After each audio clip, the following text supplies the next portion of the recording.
ప్రజల సంక్షేమమే కాంగ్రెస్ పార్టీ ధ్యేయం. కార్యకర్తల సమావేశంలో మంత్రి సీతక్క.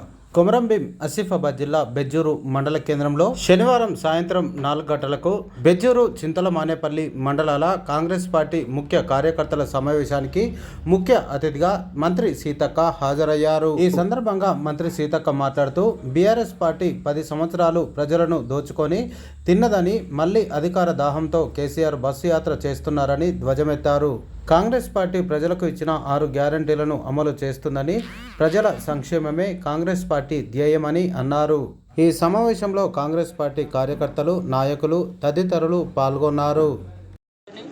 బెజ్జూరు, మానేపల్లి మండలాల ముఖ్య కార్యకర్తల సమావేశాన్ని నియోజకవర్గ ఇన్ఛార్జ్ కాళీ శ్రీనివాస్ గారు, పెద్దలు గౌరవనీయులు మాజీ ఎమ్మెల్యే కోనప్ప గారి ఆధ్వర్యంలో నిర్వహించడం జరిగింది.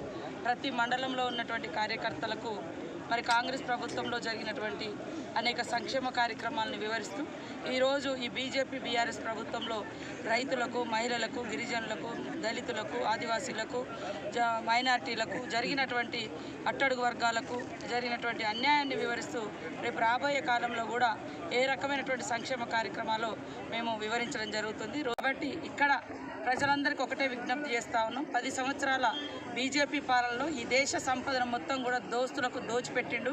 ప్రజల మీద ఇవాళ విపరీతమైనటువంటి జీఎస్టీ పేరుతోటి పన్నులేసి ఇలా పన్నుల యొక్క పరుగులు నడిపించడు తప్ప ప్రజలకే మురుగబెట్టలేదు. కాంగ్రెస్ కోటెత్తే ఏదో పుస్తకాలు గుంజుకోపోతారని చెప్తున్నా. అయ్యా, నువ్వు వచ్చిన కాంచి కనీసం ఇసమెత్తు బంగారం కూడా కొనుక్కుందామంటే అందుబాటులో లేవు. ఉన్నటువంటి బంగారాన్ని కూడా తాకట్టు పెట్టుకొని తెగనమ్ముకొని ఇవాళ నువ్వు పెంచినటువంటి ధరల మూలంగా, జీఎస్టీల మూలంగా పెరిగినటువంటి బట్టలు, ప్రతి మానవుడు ఇవాళ ఒంటి మీద బట్టలు అవసరం. అలాంటి వాళ్ళ మీద కూడా మీరు జీఎస్టీలు వేసి ప్రజల మెడలో ఉన్నటువంటి పుస్తల తాళ్ళు తెగనమ్ముకొని బతికే స్థితికి మీరు తీసుకొచ్చారు. అదేవిధంగా హరీష్ రావు మాట్లాడితే రాజీనామాలు, పదవి దిగిపోండి అని. అయ్యా, నీకు పదవి ఆకాంక్ష ఎంత ఉందో, పదవి కాంక్ష ఎంత ఉందో 2018లో మీ మామ కేసీఆర్ వెంట ఉండే నువ్వు పొడిచినటువంటి వెన్నుపోటు ఏక్నాథ్ షిండేని గుర్తుకొస్తుంది. ఎందుకంటే అందుకని 2018 ఎన్నికలలో నువ్వు ఒక గుంపు పెట్టుకొని ఒక ఏక్నాథ్ షిండే కావాలని నువ్వు చాలామందికి డబ్బులు ఇచ్చినవని మీ మామ మీ వాళ్ళే నీకు పదవి ఇవ్వకుండా చాలా రోజులు ఆపిర్రు అనేది కూడా ప్రజలు అనుకుంటున్నటువంటి విషయం, మీడియాలో కూడా వచ్చినటువంటి విషయం. కాబట్టి ఇవాళ కాంగ్రెస్ పార్టీకి చిత్తశుద్ధి ఉంది. ఇవాళ రుణమాఫీ అంటేనే ఈ దేశంలో care of address Congress, guarantee అంటేనే గ్యారంటీలకు గ్యారంటీ కాంగ్రెస్. 10 ఏళ్ల నుంచి మీరు రుణమాఫీ చేయలేదు కాబట్టి ప్రజలు మాకు పట్టం కట్టారు.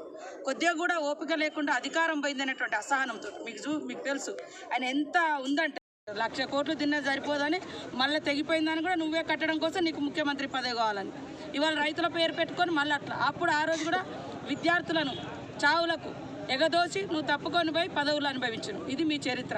కాబట్టి కాంగ్రెస్ అనడానికి ఈ టీఆర్ఎస్, బీజేపీకి ఎలాంటి అర్హత లేదు.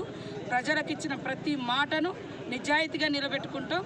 ప్రజల యొక్క క్షేమమే కాంగ్రెస్ పార్టీ క్షేమం.